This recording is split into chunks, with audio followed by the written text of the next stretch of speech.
encontramos que Juan es el apóstol que se enfoca en la persona de la deidad de Jesucristo. Y por eso inicia Juan: en el principio era el verbo era Dios y el verbo era con Dios. Esa palabra verbo en el griego es logos, que significa conocimiento. Esto es muy importante. Significa conocimiento. En la gramática tenemos el sujeto, el verbo y el predicado. ¿Se acuerdan de la secundaria y de la primaria, verdad? El sujeto es la persona de quien se habla, el verbo es el que lleva a la acción, la oración, y el predicado es el resto de lo que habla esta oración gramatical. Cuando la Biblia dice que Jesucristo era el verbo, ¿qué está diciendo? Que es el que llevó a la acción la obra del Padre. O sea, el Padre está en el cielo y el Hijo le dice: Padre, yo quiero ofrecerme voluntariamente. Qué tristeza es que hayan dicho: es que los judíos mataron a Cristo.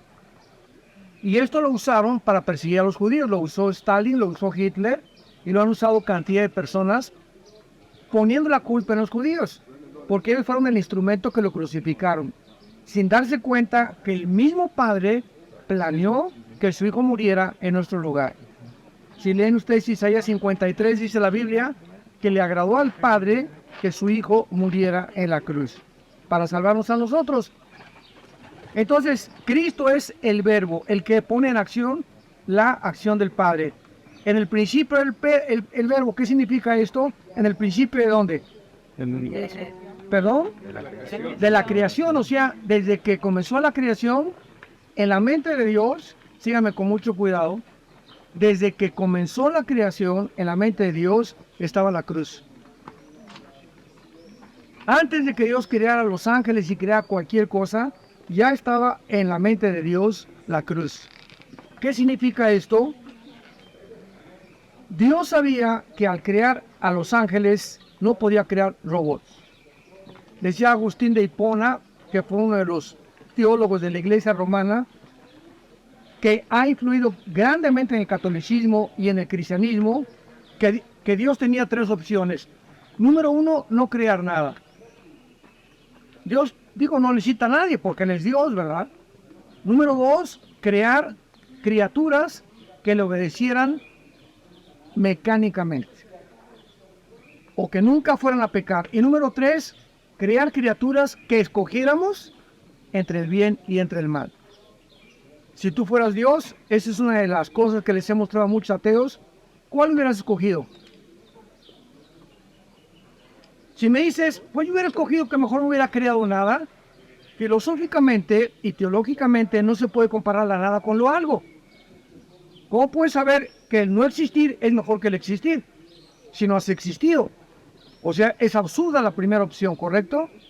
Número dos, si Dios hubiera escogido crear criaturas que jamás pecaran y que más no entraran al universo, hubiéramos sido un universo de robots. Qué fácil era que Dios nos diera cuerda y ámame, ámame, ámame.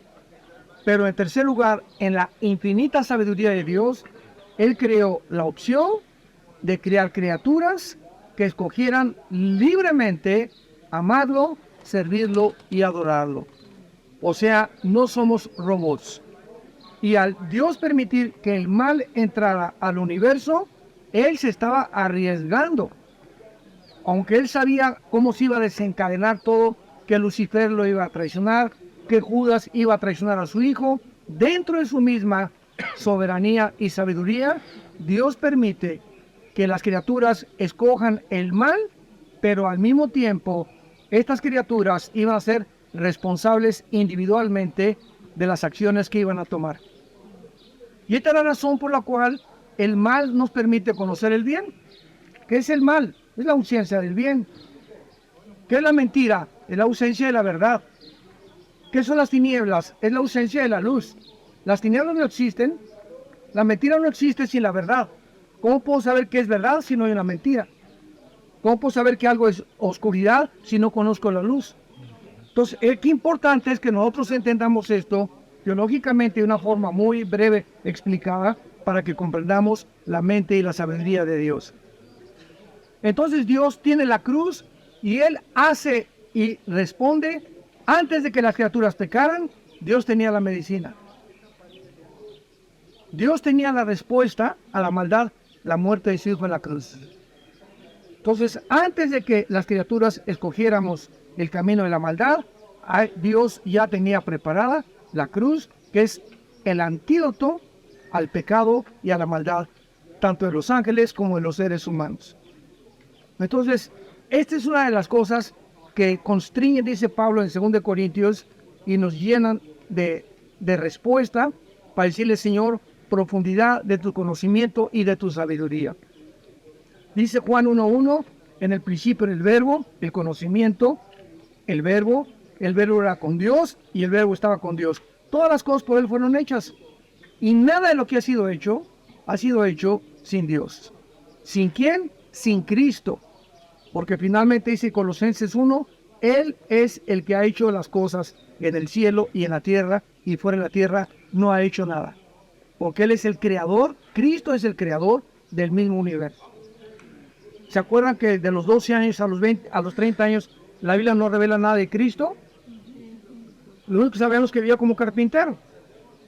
O sea, durante 18 años Cristo se la pasó poniendo clavos en las maderas, trabajando con el material en el cual él iba a morir. 18 años trabajando con madera, la madera que iba a ser usada para que él pudiera morir en una cruz. Y cuando Jesús ya crece y se entrega al mundo, hace una declaración que fue lo que a mí me convenció en mi ateísmo, en mi comunismo, en lo que yo profesaba antes de ser cristiano, de que él era realmente el Hijo de Dios. Juan 14:6, yo soy el camino. Fíjense esto, no hay otro camino más que Jesús a Dios. Amén. Amén. No son las religiones, no es Buda, no es el zoroastrismo, no es el budismo zen.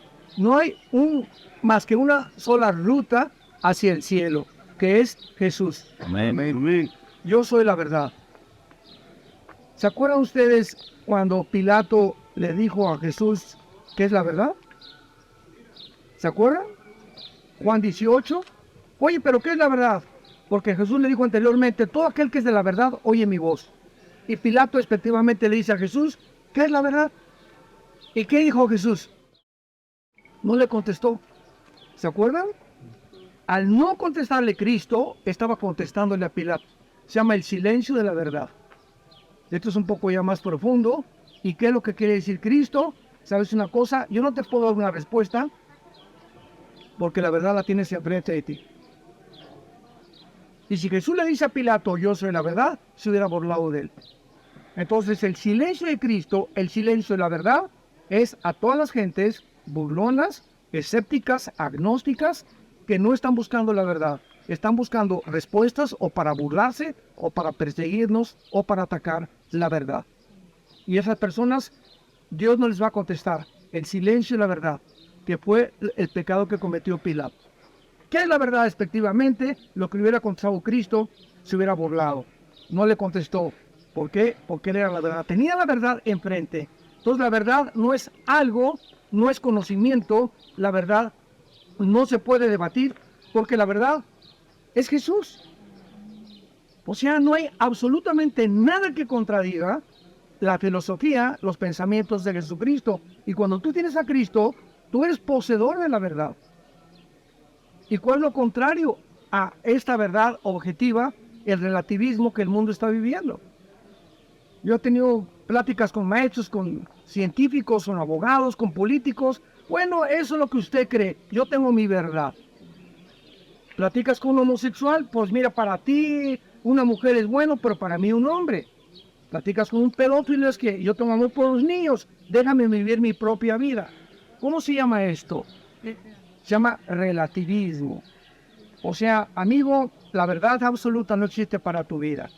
Si cada quien dice lo que creemos que es la verdad, entonces no hay un parámetro, no hay alguien que pueda decir, esto es la verdad. O sea, no hay una verdad absoluta. Como le decía yo hace un poco a los guías, ¿verdad? Si los hindúes dicen que ellos es la verdad, si el Islam dice que es la verdad, si los budistas dicen que es la verdad, Si el cristianismo dice que la verdad, no puede haber cuatro verdades. De todas las religiones tiene que haber un solo pensamiento que sea el bastión y el parámetro de todas las demás. Y esa persona fue Jesucristo. La verdad no es ninguna religión, es una persona.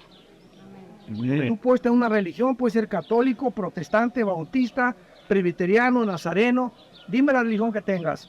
Si no tienes a Cristo, no tienes la verdad. Y si no tienes la verdad, no eres libre. Y si no eres libre, eres esclavo todavía de tus pasiones que combaten dentro de tu vida. Que Dios bendiga su palabra.